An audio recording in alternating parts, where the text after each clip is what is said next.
E aí pessoal, tudo bom? Bom, quero falar com vocês aqui com uma situação que para mim vem sendo muito corriqueira. Eu tenho percebido de uns anos para cá, talvez um crescimento dessas hipóteses. E o que que é? Eu tenho visto muitas pessoas idosas reclamando que foram abandonadas pelos filhos, principalmente quando eles têm um segundo ou um terceiro relacionamento. E falam isso com relação aos filhos dos relacionamentos anteriores. Eu vejo esse relato tanto do próprio pai e vejo também da esposa. Depois que o pai, principalmente o pai, porque o que eu tenho visto é que a maioria das vezes o homem é acometido por um problema de saúde muito grave e ele precisa ser alvo de uma curatela, ele fica incapaz e é cuidado pela esposa. E eu tenho escutado isso muito das esposas, que os filhos dos casamentos anteriores ou do casamento anterior não dão suporte financeiro, não dão afeto, não dão carinho, não dão nenhum tipo de suporte, abandonam o pai para ser cuidado pela atual esposa e deixam esse encargo exclusivamente para ela e se distanciam.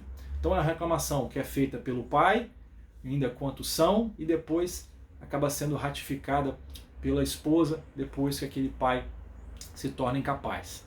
E é onde eu quero chegar com isso, que há sempre uma pergunta quanto à justiça de se dividir o patrimônio dessa pessoa quando falece, de os filhos que o abandonaram serem herdeiros, né?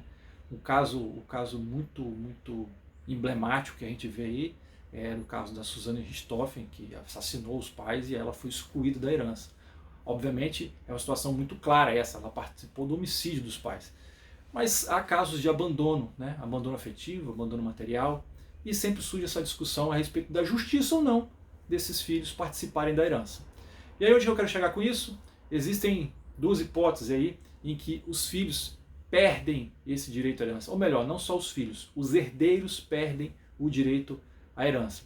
A primeira hipótese é quando eles são deserdados. E a segunda hipótese é quando eles são considerados indignos. Basicamente, eu não vou entrar em pormenores, mas basicamente as hipóteses são muito próximas, ou seja, hipótese em que há ofensa física grave contra o autor da herança, ofensa moral grave contra o autor da herança, no caso específico da indignidade, quando há uma tentativa de homicídio, entre outras hipóteses que podem ser consultadas no 1814, no que diz respeito à indignidade, e 1962 e 1963, no que diz respeito à deserdação.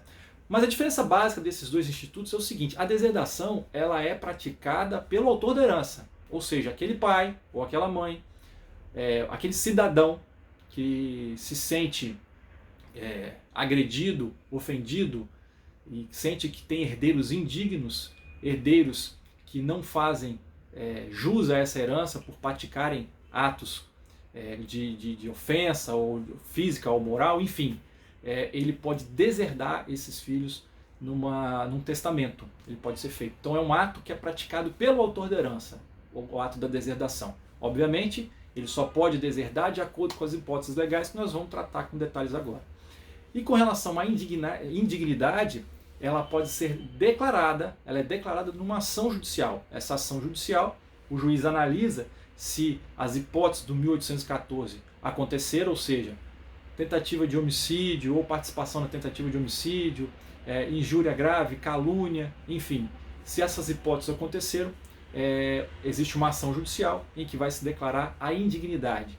Então, a diferença básica, a primeira diferença é essa. A deserdação ela é um ato de vontade do autor da herança. A indignidade, não necessariamente, ela não é um ato de vontade, ela é declarada judicialmente. A deserdação, obviamente, tem que ser em função de fatos que aconteceram antes do falecimento, porque o autor da herança ele não tem uma bola de cristal para declarar aquilo, deserdar o filho em testamento com base em algo que sequer aconteceu ainda, que ele está prevendo que vai acontecer. E na indignidade pode ser por fatos acontecidos antes e até após o falecimento. Se a moral do falecido for fortemente agredida por um herdeiro, ele pode ser declarado indigno mesmo depois do falecimento. Então a segunda diferença básica é essa. E qual é a semelhança? Qual é a consequência disso? A consequência é que em ambos os casos esses herdeiros eles são excluídos da herança, eles perdem o direito da herança e são considerados como se falecidos fossem. E qual é a importância de saber isso? A importância é com relação à divisão. Então suponhamos que João e Maria tinham 3 filhos e um desses filhos, José, foi considerado indigno ou foi deserdado. O patrimônio que seria de José, caso José também não tenha filhos, vai para os irmãos. Agora, se José for deserdado ou considerado indigno e ele tiver filhos, o patrimônio dele vai para os filhos. Por quê? Porque o raciocínio é de que como se ele fosse declarado falecido. Se ele tivesse falecido, assim seria a divisão do patrimônio. Mas no caso ele não é falecido, ele foi declarado indigno ou foi deserdado. Mas o raciocínio para a divisão do patrimônio é exatamente o mesmo. Tá bom? Espero que eu tenha ajudado. Esse é um mecanismo muito pouco utilizado ainda na prática, mas eu acho que deveria ser utilizado com mais frequência, porque a gente vê com muita frequência filhos ou pais, enfim, pessoas que não são dignas de receberem a herança do autor da herança, ou filhos que não são dignos de receber a herança do pai, ou vice-versa. Tá bom? E isso precisa ser remediado o quanto antes. Grande abraço!